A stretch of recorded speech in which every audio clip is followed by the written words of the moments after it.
Hey everyone, welcome to another Tip Tuesday. My name is Kristin Toruno. I'm one of the BCBAs here at ABC of NC, and today I'm going to be talking to you about using visual supports to facilitate turn taking. In the past few weeks, we've been talking about things like weighting and using weight cards and timers, and today I'm going to show you a visual support for turn taking, and it's going to have a lot of similarities. So let's start off with me just showing you what it looks like. The one that I have here is just a two-sided card. On the one side, it has an icon and my turn, and on the other side, it has an icon for your turn, and it also has a tiny little weight up in the corner as well.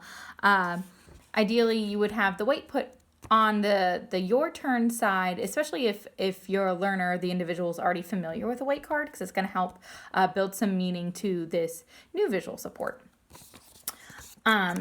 Just like the weight visual support, this is no more than a piece of paper unless we teach some meaning behind it. And the way we can do that is by practicing using the support with some level of prompting or help to ensure that the learner is successful from the very start.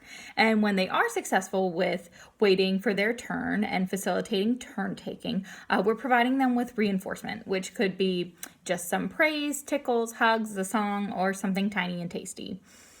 We want to make sure that we're keeping these learning trials, so these practice times, short, and we want to build up this muscle. So something really important to keep in mind here is that we don't want to use highly preferred games and activities, because these are going to be really hard things for the individual or the learner to give up when it's time to switch turns. And because we want them to be successful from the beginning, we don't want to use these really difficult items. So something to consider when practicing is to use something that's like mildly to moderately preferred, something that they're interested in, but they're not going to get too upset over switching with whoever they're playing with.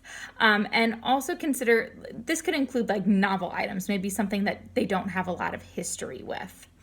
And then as they're successful with these okay items or these novel items, then you can start pumping up the difficulty. And the idea would be, as the visual support starts gaining some meaning and we've reinforced the individual for following this visual support appropriately and taking turns, that we'll be able to start using this naturally and with things that maybe normally would have been a little more difficult.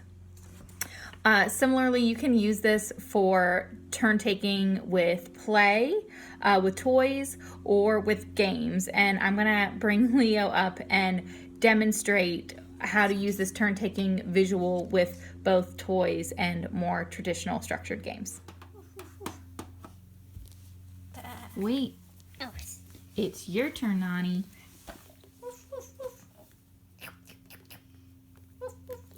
Nice job waiting.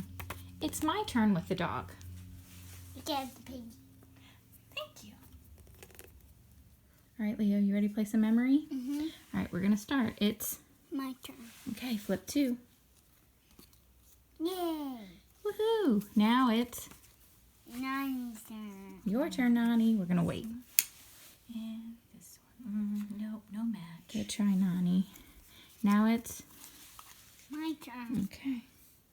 That one and that one. Better luck next time. It's Nani's turn. Your turn. No. We did those two already. Good. All right, so go ahead and check the link below. Our RBTs have made another awesome video on how to facilitate and teach using my turn, your turn visuals. And that's all I have for you today. And I hope you stay well, and we'll see you next week. Bye.